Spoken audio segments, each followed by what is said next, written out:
My wife abandoned me during our expensive fertility treatments.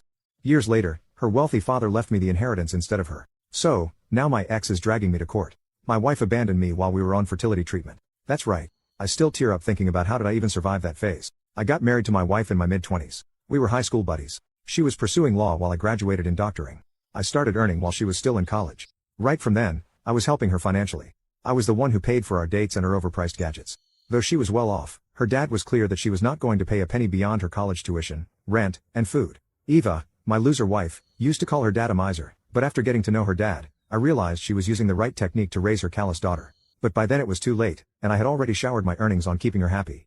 Eva was the only child of her parents. She naturally assumed that her dad's business was going to be hers. She didn't take college seriously and dropped out of law school to join her father's business. That's when we got married. She thought since it was her father's business, she would just lounge at the office and enjoy the fruit of her father's hard work. Her father tried to instill seriousness in her and teach her business lessons, but Eva was not ready to learn. She wanted the money to be served on a platter, but her dad got no chills.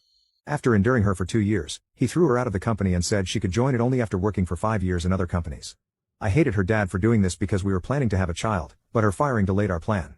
Back then I used to believe whatever Eva fed me.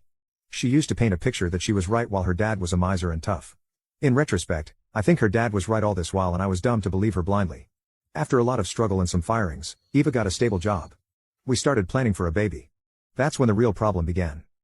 Months after months went, but we got no luck in seeing the 2 lines on the pregnancy test.